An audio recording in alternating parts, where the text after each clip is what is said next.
दोस्तों आज मैं आपसे वीडियो में डिस्कस करूंगा जब भी कभी आप अपने घर में रेलिंग लगाते हैं तो हमें ऐसी कौन सी ज़रूरी बातें हैं जो साइट पर लगाते समय चेक करनी चाहिए। इस वीडियो में आपसे यही बातें डिस्कस करूंगा जो काफ़ी आपके लिए हेल्प करेंगे।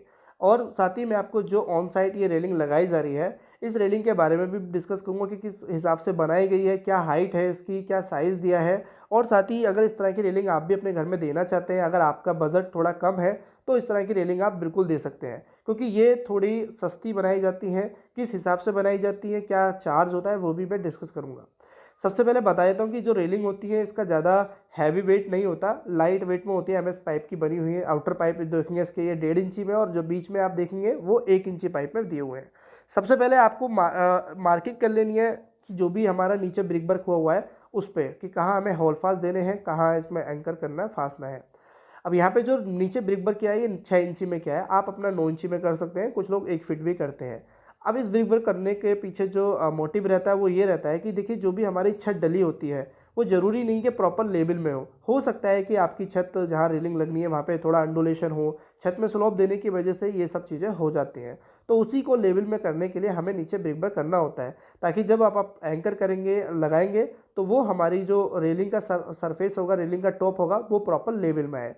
अब रेलिंग का टॉप को प्रॉपर में चेक करने के लिए प्रॉपर लेवल है या नहीं है, वो भी हमें कुछ चीज़ों से चेक करना होता है। सबसे पहले आपको यही चेक करना है कि वो सीधे वर्टिकल खड़ी है या नहीं। उसके लिए आपको जो हमारा प्लम्ब ऑफ साउल होता है उसकी मदद से चेक करना है। और आपको दो तीन चीज़ें और ध्यान रखना है कि आप दोनों साइड में लाइन डोरी सूत जो होती है, जैसे आप देख पा रहे हैं यहाँ पे जो अपने वो हाथ से अमेट रहा है, वो बांध सकते हैं और देख सकते हैं क्या वो प्रॉपर सीधी है या नहीं, कहीं से ऊपर खाबड़ या नीचे ऊपर नीचे तो नहीं है।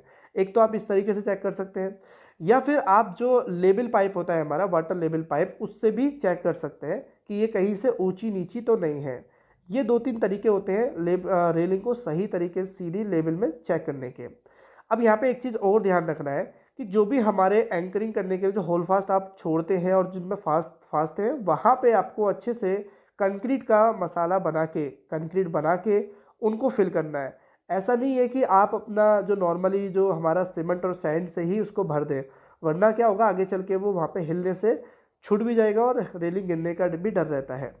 आपको ध्यान में ये रखना है कि अगर रेलिंग की आपकी काफ़ी ज़्यादा लेंथ है, लंबाई काफ़ी बड़ी है, तो आपको उन बीच में पिलर देने की भी आवश्यकता होती है, ताकि हमारी रेलिंग में आगे चल के देखिएगा सीधी रेलिंग आप लगा देते हैं तो फिर वहाँ पे हमारा कभी हाथ मारने पे रेलिंग हिलने लगती है, तो वो चीज़ें भी ना हो। अब मैं यहाँ दोस्तों इस रेलिंग के कॉस्ट की बात करता हूँ कि अगर देखिए इस तरह की रेलिंग आप लगाते हैं तो आपको मार्केट में 80 से 85 रुपये पर केजी के हिसाब से बनाई जाती है। केजी जो रहेगा वो आपकी रेलिंग के हिसाब से रहेगा कि किस हिसाब कितनी लेंथ में है और कैसे कैसे है, तो उसका वजन हो जाता है और 80 से 85 के हिसाब से बन जाती है। आप इसके फ्रंट एलिवेशन भी देख पा रहे होंगे, रेलिंग को लगने के बाद काफ़ी अच्छा लग रहा है, पेंट हो जाने के बाद और भी अच्छा ये लगेगा। तो इस तरह की रेलिंग आप अपने घर में देना चाहते हैं तो दे सकते हैं, जिनका कम बजट है वो बिल्कुल दें। आई होप आपको वीडियो अच्छी